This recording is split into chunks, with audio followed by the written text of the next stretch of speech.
And the reason why I want to speak about the A-League was I saw two things on Twitter the other week, which made me think to myself, and I wanted to speak about it on this platform that I have. Simon Hill has a radio show with Alex Brosk, and he did a very passionate plea to basically just outlining everything that's wrong with the A-League at the moment. It was about a minute and a half long. Check it out. It is very good. I think I retweeted it, so that it's very good. Just summation of everything that's wrong with the league. And also Tom Williams' tweet. Now, for those who don't know who Tom Williams is, he's a up-and-coming football writer. Does very, very good stuff. More analytical based, dissecting games, tactics, etc. I'll leave his links, his relevant links in the description on YouTube. Very, very good writer. Check out his stuff. It's elite. But he put out a tweet basically saying that he's never felt more apathy to the A-League than now. And I don't think I've agreed with the statement more. And it kind of goes back to this thing of where did it go wrong? Because you had obviously, so it started in 2005, and you had the spike, obviously, new league, hype, early big games, etc., etc. So about 2005 till about 2008, 2009 maybe, the league was doing well. Obviously, you had the likes of Dwight York playing. I think Tony Popovich came back from England. You had all these stars playing. And it culminated around the same time as Australia, the national team, were through its golden generation type thing. So you had that. Two things, new league, good national team, good foreign players, bang, explosion. Really good start to the league. And then from about 2009, 2008 even, till about 2012, 13, maybe 12, there was just this kind of dip, which maybe you could say was kind of like a hangover type thing, where you had this hype, but then you had this slow kind of regression into what was not the same league. And then for whatever reason it picked up. From about 2013 till about 2016-ish, 2017-ish, the league exploded. And there's one thing in my mind that correlates to the downfall, which I'll speak on. But whatever it was, everything seemed to be ticking. And I think this culminated in the 2015 Grand Final. And I know that's very biased in terms of... because Victory won, right? And we beat Sydney. It was a glorious day. I went to it. My second Grand Final.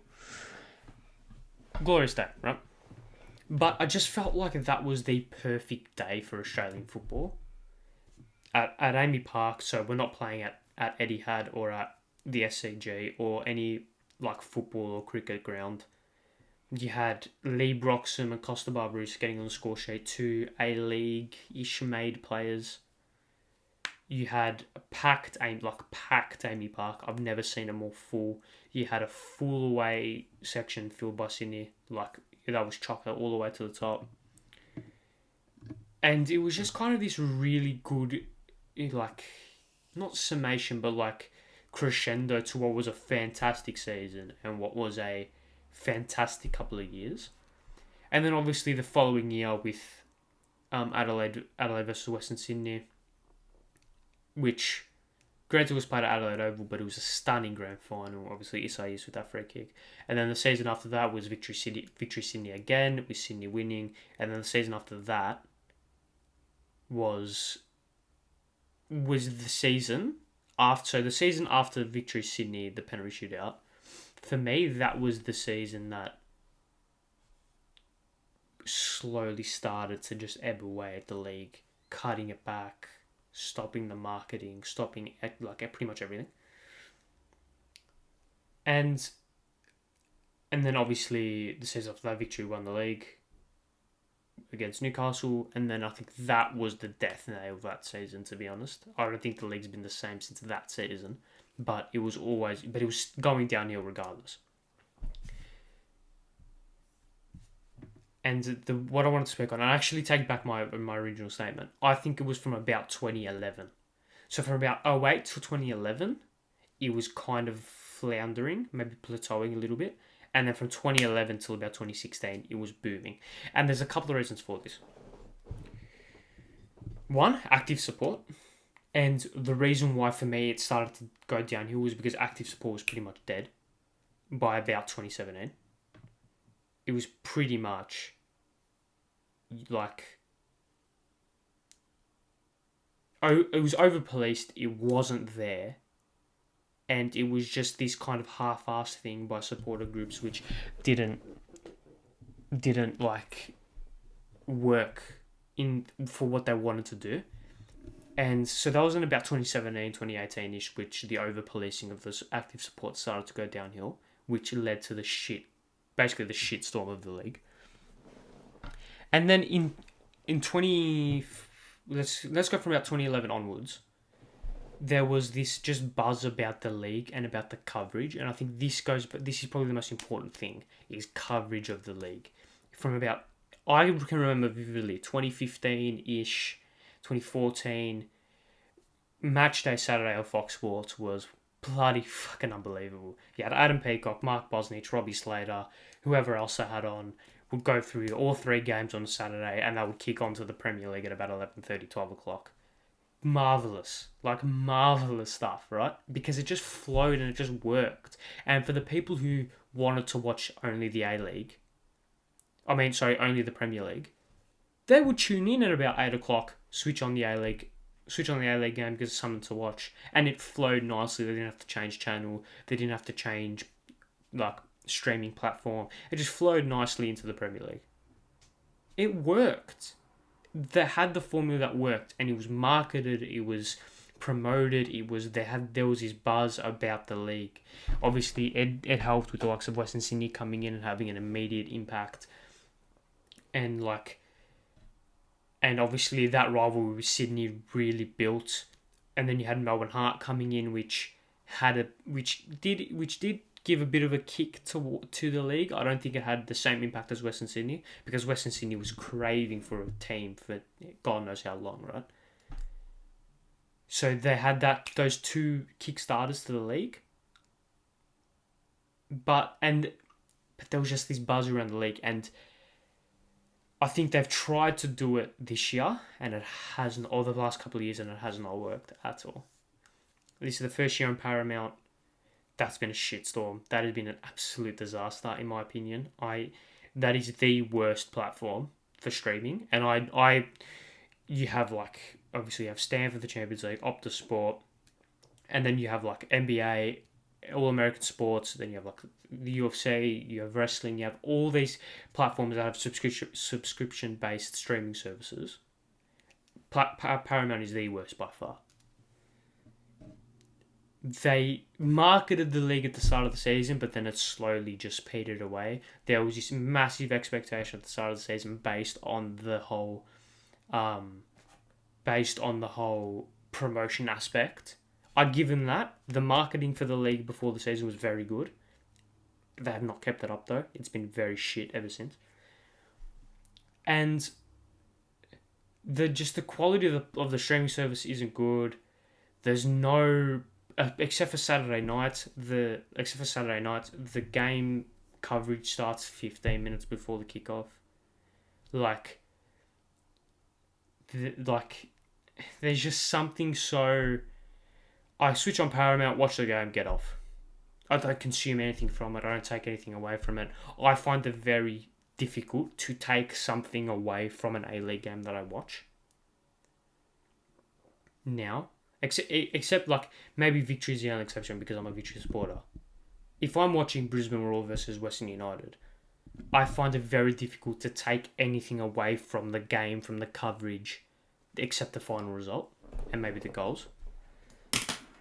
I think, obviously, the standard of refereeing has been absolutely abysmal, has been absolutely woeful, which doesn't help. And there's only one game on free to air, which for me No. If you want to market the league, have Friday nights, Saturday nights at the absolute minimum of free to wear. If you want to market the league, or create 10 sport and have all the games on free to wear, maybe. Obviously, the debacle with the ads as well. I think they fixed that now, just having the banners come up and maybe after goals. I don't necessarily like it after goals, but it's better than having manufactured drinks breaks for the ads. And just having banners pop up at the bottom of the screen, that's fine as well. That doesn't interrupt the game anyway. I agree with Tom's tweet. I've never felt just a general apathy towards the league in a long time. And which is sad, because if I've got nothing to do on like a Sunday afternoon and I'm just sitting at home doing nothing, I probably won't even switch on an A-League game. I probably won't, because I don't take anything away from it. I don't enjoy watching it. The viewing experience isn't good. And does that come down to the coverage? Potentially, and probably yes. Does that come down to the teams? Maybe, because I mean, Western United are the best team in the league, and they don't play exciting football. I've said this; they play very efficient football, and if you're a Western United fan, you're super pleased with the way that your team has performed this season. But it's not exciting to watch. Then you have Melbourne City. Yeah, I guess. I mean, they play exciting football. Melbourne Victory play very inconsistent football. Adelaide United are up there. They play pretty good football. And then you have like maybe Newcastle United, who play Newcastle Jets even, who play probably the pound for pound the most exciting football. They're eighth, and they're not even. I don't think they're going to make finals. So there's this just general meh to the league is really hurting it. Paramount. I said this. I didn't say this publicly. I said this privately to a couple of people not long ago. Paramount killed the league. I think it was on its deathbed at Fox Sports, but Paramount have, they'll more appropriately, taken the plug out. Because with Fox Sports, Foxtel was as widely considered to be free-to-air television, and I want to preface this, and I want to be careful in what I say here, but Foxtel was around for a long time, right? A lot of people that, at least I know, had Foxtel. If they didn't have Foxtel, they had KO, right? And it's the same coverage, same thing, pretty much. And obviously I'm aware Foxtel is very expensive, and I'm very privileged to have it and have had it for a long time, right? I'm forever grateful for that, because it's given me the opportunity to watch like Fox Footy and Fox Cricket and ESPN and beIN and whatever, right? Forever grateful for that. And I understand the reasons why people potentially don't have it. I completely get that. But it was a very widely used platform and widely known platform. If I walk down the street to some bloke, put it this way. If I go into an AFL game and I pick a random bloke from the crowd and say, "Hey mate, do you know Foxtel?" They will say yes. If I go, "Do you know Paramount?" I can guarantee you they'll say no. Because no one knows it. Whereas people know Foxtel, people know KO. They're more likely to use it, and thus they're more likely to just switch on the soccer. And I also think, which maybe this came to my head just now, when Optus Sport got the Premier League, that didn't help, because what I said before of people who just stuck around on a Saturday night if they weren't doing anything, were waiting for the Premier League to start at 11:30, would just switch on the A-League at 7:30, watch the pre-match coverage, which was always very good, especially if it was a big game. If it was like a Sydney derby, Melbourne derby, Big Blue, Melbourne Victory versus Western Sydney, big games, the pre-match coverage would always be elite. The halftime coverage would be very good, and the post-game coverage would be very good as well. So they'd switch on, they're more likely to watch it, get invested, watch it more. find the team, follow the team, buy more money, economics, right? There's just something intangibly wrong with the A-League at the moment. I don't know what it is, but there's something, like, I genuinely, and I say I don't know what it is. I think I know what it is, and it's what I've outlined for the past 15 minutes. But I don't know what could fix it. God knows. Maybe just effort. Maybe literally just effort and caring about it might fix it. But I don't know.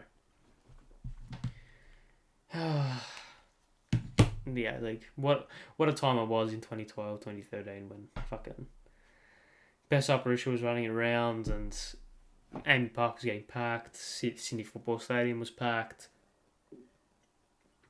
Parramatta was packed.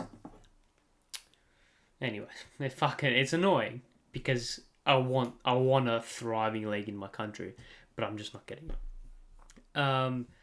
Let's move on.